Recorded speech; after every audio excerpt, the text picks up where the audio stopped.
So good morning dear students. In today's video we will be going to see the last topic of the chapter application of derivative, that is practical problems on maxima and minima. As I have already started this exercise and we have done some questions. Okay, let us take one question of that kind. Alright, let us take this question. It says find two positive numbers whose sum is 16 and the sum of whose cube is minimum. So try to just understand the meaning of the question. You need to find two positive numbers whose sum is 16, but when you sum its cubes then it should be minimum. So this is very practical question. Let us consider the first number be x, then the another number will be 16 minus x. Okay, that is but obvious. Given function, what is the function? That the sum of whose cubes, that means this is the first number, the cube of this number plus the cube of the another number, and this is the fx. I've used a cube plus b cube identity, which is a plus b and a square, then so a square minus ab plus b square. Okay, so here x to x will be getting cancelled, 16, and here I have multiplied inside and this bracket. Okay, and now this is our fx which is going on, so x square and this x square, 2x square minus this 16x, and here f dash x will be what? This will be 4x, this will be minus 16, and plus what will be the differentiation of this? 2, 16 minus x, and when we will go inside 0 minus 1 minus 1. So I have multiplied this to get this one, and after that we got f dash x as 16, 6x minus 48. Now again you differentiate to get f double dash x, that is 16, and this will be only 6. 16 into 6 will give you 96, which is greater than 0, that is it has the minimum value. That means we have to prove for the minimum and we are going right. That means we are going in the right path. Your f double dash x should be greater than 0. Now what will be that particular minimum value? So for that we go for f dash x is equal to 0. So putting f dash x is equal to 0, that is 16 bracket 6x minus 48 equal to, okay, now you take this there, so 6x minus 48 equal to 0, 6x is equal to 48. So x will be what will be your x? This will be 48 upon 6 and your final answer will be 8. Okay, so x is equal to 8. Now at x equal to 8 you are getting the minimum value. So what is that minimum value? What was your fx? Your fx was x cube plus 16 minus x the whole cube, so 8 cube plus 8 cube.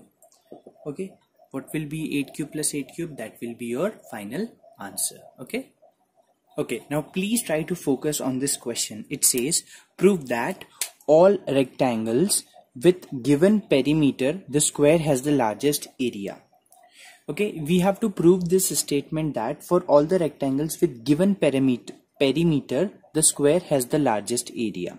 Okay, so we know that the area of the rectangle is length into breadth and the perimeter is 2 times of length plus breadth. Now the perimeter is given, so what we are going to do, we are going to find the value of b from here.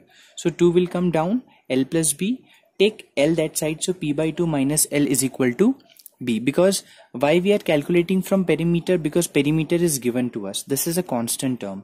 Okay, so b, in place of b we can write p by 2 minus l, so here p by 2 minus l, a. See, we are considering area and length because for the square we need to prove its area is largest, so that is why we are taking area, and in the square you have the side. Okay, so that is why you can go for the b also. That means you can write this step in terms of b also, that is also correct. Okay, you need a side, either you take length or you take breadth, no issues. Now multiply l inside, so l, and this will be l square.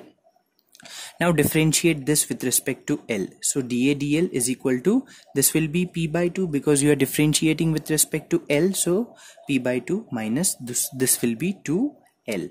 Now again you differentiate, so d2a upon dl square, this will be 0 and minus of 2. Minus of 2 which is less than 0, that means we'll get a maximum value. That means we will be, whatever answer we will get, that will be a maximum value. Okay, now for that, putting dA dl equal to 0, this we are putting equal to 0, p by 2 is equal to 2l, or take this 2 in the down, so p by 4 is equal to l, or p equal to 4l.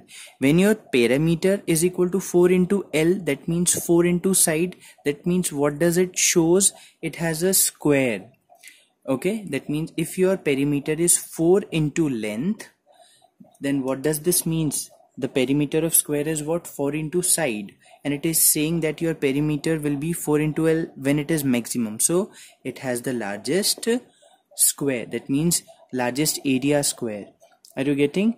4 into L, because this is a perimeter of square, so with this perimeter we'll get the area of square, and area of square will be maximum. Why? Because our double d2a dl square is has a negative value, that is why we'll get the maximum value in it. So that is how we are going to relate. Okay, let us take this question. It says a sheet of paper is to contain 80 centimeter of printed matter. A sheet of paper you have, and this contains 80 centimeter of printed matter.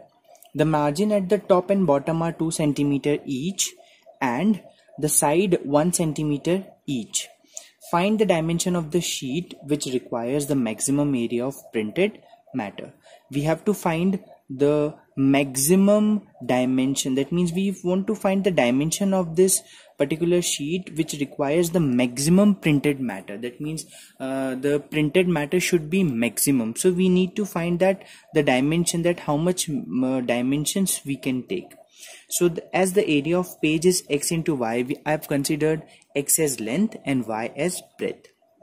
Area of page is given to us. What is that area of the page given to us? That is, actually in the question it is like a sheet of the paper is to contain a total of 80 centimeter square of printed matter. That means the total area of the page is 80 centimeter square. So this is x into y. 80 is equal to xy. Find the value of y from here, 80 upon x. Just keep it as it is. Keep it aside. Now, area of printed matter. What will be the area of this printed matter? We need to subtract this and this from the length, and this from the breadth. So x minus what will be the from the length? 1 plus 1 2. So x minus 2 into, from the breadth how much we have to subtract? 2 plus 2 4. So y minus 4. In place of y we can put 80 upon x. So we have put, multiplying these two brackets, we got this as a final answer. Now we have to differentiate this. So what will be your dA dx? The dA dx will be minus of 4, and will it be 160 upon x square? Why? Because minus of 4x will give you minus of 4, and differentiation of minus 160 upon x, that is 1 upon x differentiation is minus 1 upon x square. That is why we have written like this. Find d2a dx square, and it should be what? It should be in the negative term, just to get the maximum area. So this will be 0, and it will be minus, because differentiation of 1 upon x square is minus 2 upon x cube. So 160 into 2 will give you 320 upon x cube, that is minus 320 upon x cube, which is less than 0, hence it has the maximum value. Now what is that maximum value? So we put dA dx equal to 0. Okay, that means minus of 4 plus 160 upon x square equal to 0, or 160 upon x square equal to 4. We can cancel this with 40, so x square equal to 40. So what will be the value of x? X will be equal to 2 root 10. Alright, and what will be the y value? As 80 is equal to 80 upon x is equal to y, so y will be 80 upon 2 root 10, 40 upon root 10. And on rationalizing, the denominator will get 4 root 10. So the x should be 2 root 10 and y should be 4 root 10. Then only we'll get the maximum printed area, and these for this 2 dimensions. Okay. Now please focus in this question. It says that prove that the area of a right angled triangle of a given hypotenuse is maximum when the triangle is isosceles. Now understand the meaning of the question. We have to prove that the area of this right angled triangle of given hypotenuse, that means you are given with the hypotenuse, is maximum when you take a isosceles triangle. We know what is the meaning of isosceles triangle, that is two sides are equal. That means if we take a isosceles right angled triangle, that means these two are equal, then we will get the maximum area of right angled triangle. This mathematical statement we have to prove. So let us consider L be the hypotenuse of that. L be the hypotenuse of the right angled triangle. Okay, and we know the area. See, we have to prove for the area, so we are taking area. Given hypotenuse, we have considered the hypotenuse. So area is half into, that is base into height, AB into BC. Now we don't have AB value and we don't have BC, but we have the theta and this L as a hypotenuse. So we know that sine theta is what? Perpendicular upon hypotenuse. So BC upon L. So BC we are getting L sine theta, and we know that cos theta is what? Base upon hypotenuse, that is AB upon L. So AB is what? L cos theta. Let us substitute here.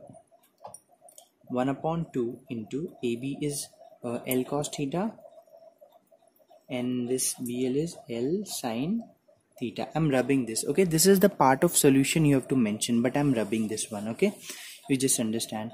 Now this is 1 upon 2 L square sine theta cos theta.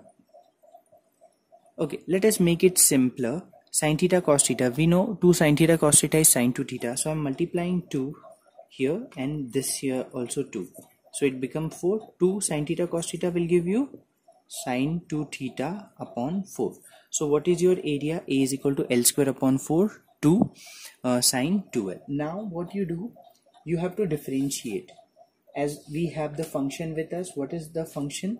The function is A is equal to L square upon 4 sine 2 theta. Now we have to differentiate with respect to what? Theta, because we have theta with us. Because we will not differentiate with respect to L, because L is given to us, given hypotenuse, no? So dA d theta L square upon 4 sine 2 theta will be cos 2 theta into 2. This 2 with this 4 you can cancel to get L square upon 2 cos 2 theta.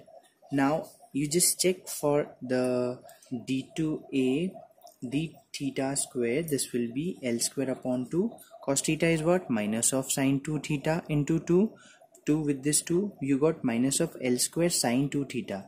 As your d2a d theta square is less than 0, because this is a negative value, that means surely you will get a maximum value. That means we are going correct with our question. Now which is that value? So what we do? We put dA d theta equal to 0.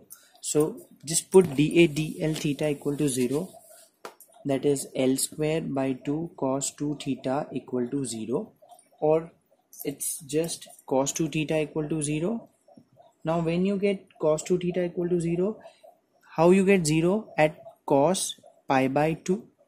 So 2 theta equal to pi by 2, or theta equal to pi by 4. So at theta equal to pi by 4, you will get the that means a isosceles triangle. Are you understanding the concept? Now you just put theta equal to pi by 4 in your function. In which function you will put?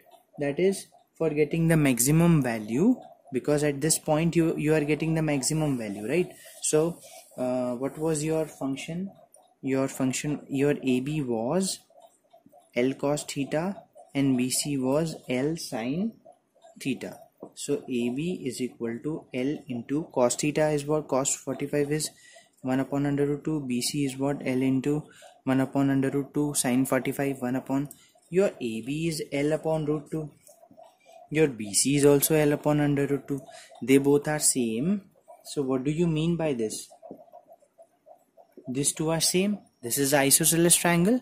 Hence the area of right angle triangle with given hypotenuse is maximum when the triangle is isosceles triangle. This is how we have proved with the concept of maxima and minima. Okay, so children, that's it for today's video. I will share some questions with you to solve, so please solve those questions. Okay, and please understand this is a very important exercise for you. If you have any doubt, you can surely ask me. Okay, and that's it for today. Thank you so much.